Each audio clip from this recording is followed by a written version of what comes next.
السلام علیکم۔ آج جو آیات ہم پڑھیں گے ان سے پڑھ کے ہمیں بات پتہ چلے گی کہ مسلمان ہونے کی اہمیت کیا ہے، اللہ تعالیٰ کن لوگوں کی مدد کرتے ہیں، اور یہ کہ نافرمان اور اللہ کی بات کے سے انکار کرنے والے لوگوں کا جنہیں کافر ہیں ان کا کیا نقصان ہے، کفر کا مفہوم کیا ہے، اس کے نقصان کیا ہیں۔ شروع کرتے ہیں۔ بسم اللہ الرحمن الرحیم۔ امتکم امتم واحدہ، امتکم تمہاری قوم، امت برادری ہے، یہ قوم ہے، واحدہ ایک، تمہاری قوم ایک ہی برادری ہے۔ ہوا سماکم المسلمین، ہوا اس اللہ نے سماکم نام رکھا ہے تمہارا، مسلمین مسلمان یا فرمانبردار۔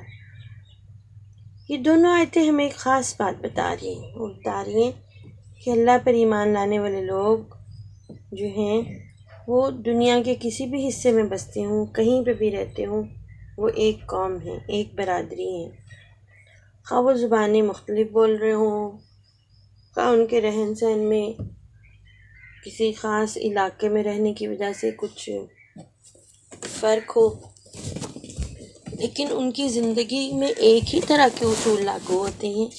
وہ ایک اللہ کو ماننے والے، ایک رسول کو ماننے والے، ایک کتاب کو پڑھنے والے اور اس پر عمل کرنے والے لوگ ہیں، لہٰذا وہ ایک قوم ہے جس کے ہر فرد کو اللہ نے مسلمان بنایا اور ان کا نام ہی مسلمان رکھ دیا، یہی ان کی پہچان ہے۔ فمن شاء ذکرہ، فمن پس جو کوئی شاء چاہے، ذکرہ یاد کرے اللہ کو، جس کا جی چاہے اللہ کو یاد کرے۔ اب مسلمان کون ہوتا ہے؟ جو اللہ کو یاد کرتا ہے۔ اب دیکھیں اللہ تعالیٰ کیسے بات کر رہے ہیں، ایسے جیسے معمولی کہ جس کا دل چاہے وہ میری بات مان لے، تو اس میں خواہش ہوتی ہے کہ ضرور مانے، ہے نا؟ تو اللہ کی ہمیں یہاں یہ بات بتا رہے ہیں مسلمانوں کو کہ اس کی سنت اور اس کا طریقہ کیا ہے۔ ہماری فرما برداری سے اللہ کو کوئی فرق نہیں پڑنے والا، اس میں فرق پڑتا تو ہمیں پڑتا ہے۔ اب جس کا دل چاہتا ہے وہ اللہ کو یاد کر لے، اللہ کی باتیں مان لے، اس کا فرما بردار بندہ بن جائے۔ مسلمان تو وہی ہوتا ہے نا جو اللہ کی ساری باتیں مان لے، سر تسلیم خم کر دے، اپنی مرضی نہ چلائے اللہ کی مرضی کے مقابلے میں۔ تو کیا سیکھا ہم نے کہ مسلمان اللہ کو یاد کرنے والا، اس کی فرما برداری کرنے والا ہوتا ہے، اور اس فرما برداری کا فائدہ اس سے ہوتا ہے، اس کی زندگی اچھی پیاری اور خوبصورت ہو جاتی ہے جو اللہ کی بات مانتا ہے۔ اور جب سارے مسلمان مل کے اپنی پہچان کو یاد رکھتے ہیں اور اللہ کی دیے ہوئے اصولوں کے مطابق زندگی گزارتے ہیں تو وہ ایک قوم بن جاتے ہیں، ایسی قوم جس کا اتنا رعب ہوتا ہے کہ دشمن اس کی دہشت سے، اس کے نام سے کانپتا ہے۔ اور جب ہم اللہ کی مرضی نہیں کرتے نا، اس کی باتیں نہیں مانتے نا، تو پھر ہمارا رعب ختم ہو جاتا ہے، پھر ہمارے دشمن جو ہے نا وہ ہمیں ڈراتے ہیں، ہماری کوئی حیثیت نہیں رہ جاتی، ہماری کوئی بات نہیں مانتا۔ ہمیں یہ بات یاد رکھنی ہے بچوں کہ جب ہم نے اللہ کی فرما برداری اختیار کی، اللہ نے ہمارے اندر طاقت اور قوت پیدا کر دی۔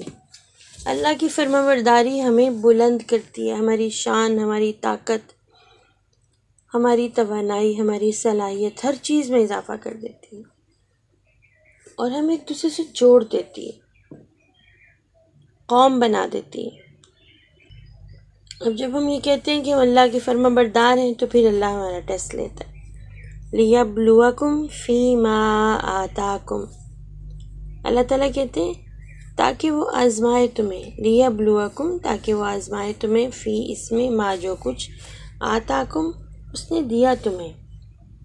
لا نکلف نہیں ہم آزماتے، نفساً کسی شخص کو، الا مگر وسعہا اس کی ہمت اور وسعت اس کی، جو ہم کسی کو تکلیف نہیں دیتے، بوجھ نہیں ڈالتے مگر اس کی ہمت کے مطابق۔ وَلَيَنْصُرَنَّ اللَّهُ وَلَا اور ضرور مدد کرتا ہے اللہ من جو کوئی ینصرہ مدد کرتا ہے اس کی۔ کتنی پیاری بات ہے۔ اب اللہ کی بات مان کے ہم اللہ کی مدد تو نہیں کر رہے ہوتے، لیکن اللہ تعالیٰ میں کی بات کہہ رہے ہیں۔ اللہ کہتے ہیں کہ جو کوئی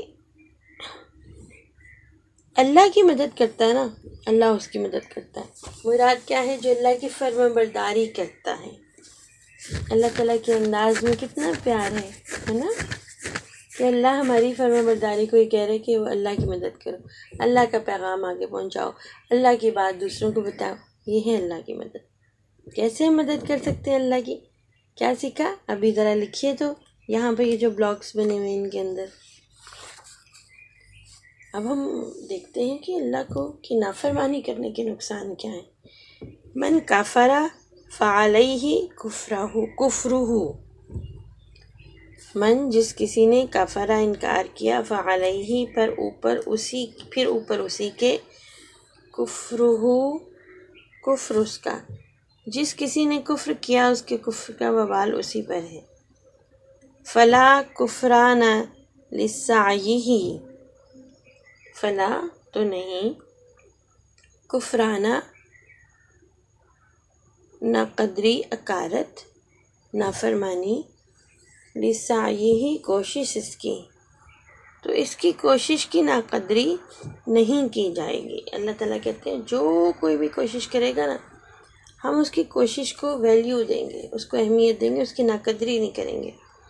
وَإِلَيْهِ يُرْجَعُ الْأَمْرُ كُلُّهُ، وَإِلَيْهِ اور طرف اس کے، یرجعو لوٹتے ہیں، امر کام، کلہ تمام، پھر اس اللہ کی طرف تمام کاموں کی بازگشت ہے، یعنی لوٹنا ہے، یعنی ہر کام کا صلہ جو ہے نا، ہر کام کا جو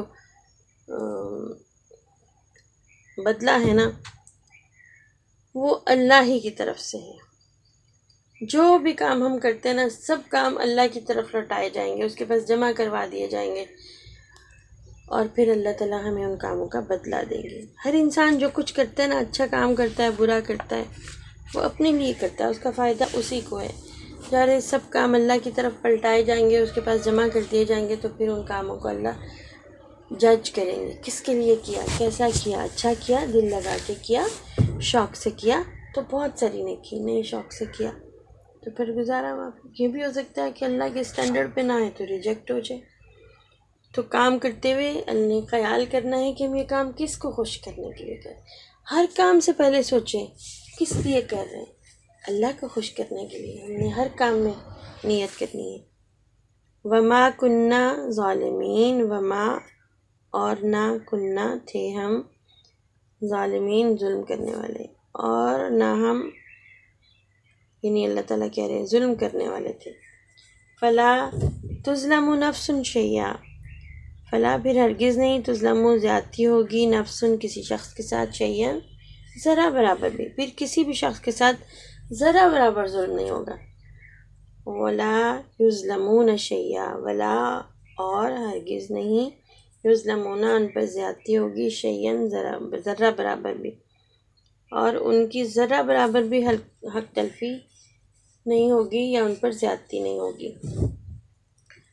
ہم جو کچھ کرتے ہیں نا، اللہ نے ہمیں بدلہ اس کا دینا ہے۔ کوئی شخص یہ نہیں سوچ سکتا کہ وہ اگر اس نے غلط کام کیا تو کوئی بات نہیں، دیکھا جائے گا، اللہ تعالیٰ معاف کر دیں گے۔ اللہ تعالیٰ کہتے ہیں کہ یہ جو کچھ تم نے کیا ہوگا نا، تمہیں اسی کا بدلہ ملے گا، یہ تو خود تمہارا کیا کمایا ہے۔ ہم ظلم کرنے والے نہیں ہیں، ہم تو انصاف کرنے والے ہیں۔ جو کچھ کرو گے اس کے مطابق اس کا رزلٹ بن جائے گا، اس کا صلہ ملے گا۔ تو بہت غور کریں اس بات پر کہ کون کون سے کام ظلم میں شامل ہیں۔ دوسروں کو ان کا پورا حق نہ دینا، مطلب آپ کو ایک چیز دی ہے نا ماما نے، یہ لیں، یہ آپ کی اور آپ کے بھائی کی، تو یہ کبھی نہ کریں کہ بھائی کو کم دیں اور خود زیادہ لے لیں، یہ ظلم ہے۔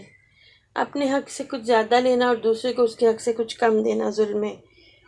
اور آپ کو ایک بات بتاؤں، چیز کو بے جگہ رکھنا بھی ظلم ہے۔ بھلا کیسے؟ ٹھیک ہے نا؟ دیکھیے میں آپ کو ایک مثال بتاتی ہوں۔ ایک بچی کو اس کی ماما نے کام کیا، اور انہوں نے کہا کہ اب کام کرنے کے بعد یہ جو اس کا سامان ہے اٹھا کے جگہ پہ رکھ دیں۔ اب اس میں نمک بھی تھا، بچی نے وہ چیزیں لے جا کے ایسے بے دھیانی سے رکھ دی، جگہ پہ نہیں رکھی۔ اب جب کسی کو نمک کی ضرورت پڑی، انہوں نے ڈھونڈنا شروع کیا، یہاں ڈھونڈ، جگہ پہ نہیں تھا، ادھر دیکھ ادھر دیکھ، اچھا خاصا وقت ضائع ہو گیا، کام کا وقت نکل جاتا ہے۔ اور پھر بہت دیر بعد نمک کسی بھی جگہ پڑا ملا، اوہو یہاں یہ کیوں پڑا ہوا ہے، اور ڈھونڈنے والے کو کوفت ہوئی، تنگی ہوئی، اس کا وقت ضائع ہوا، کام کا وقت نکل گیا۔ اس کو ظلم کہتے ہیں۔ تو کبھی چیز بے جگہ نہ رکھیں، چیز کو جگہ پہ رکھنا ہی اصل طریقہ ہے۔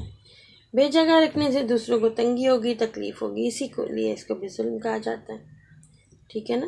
اور جس کام کا کرنے کا طریقہ اللہ نے طے کر دیا، اس کام کو اسی طریقے سے کرنا ضروری ہے۔ اس طریقے کے علاوہ اپنا طریقہ اختیار کریں گے تو یہ اپنے اوپر ظلم ہو جائے گا، کیونکہ وہ کام تو اللہ کو پسند نہیں آئے گا، اسٹینڈرڈ پر نہیں آئے گا، اور اس کا بدلہ نہیں ملے گا۔ تو کیا ہم نے نقصان کیا؟ ہم نے اپنا نقصان کر لیا، محنت کی، وقت لگایا، لیکن طریقہ وہ اختیار نہیں کیا جو طریقہ اللہ نے بتایا تھا، تو یہ اپنے ساتھ ظلم ہو گیا۔ تو اور بھی سوچو کون کون سی باتیں ظلم ہیں جو ہم کرتے ہیں جس سے ہمیں نقصان پہنچتا ہے، اور تاکہ پھر ہم اس سے بچ سکیں۔ اللہ سے دعا ہے کہ ہمیں قرآن کو شوق سے سمجھنے والا، اس پہ عمل کرنے والا، اس کا پیغام آگے پہنچانے والا بنا دے۔ کل پھر ملیں گے انشاءاللہ اگلے سبق کے ساتھ۔ السلام علیکم ورحمۃ اللہ وبرکاتہ۔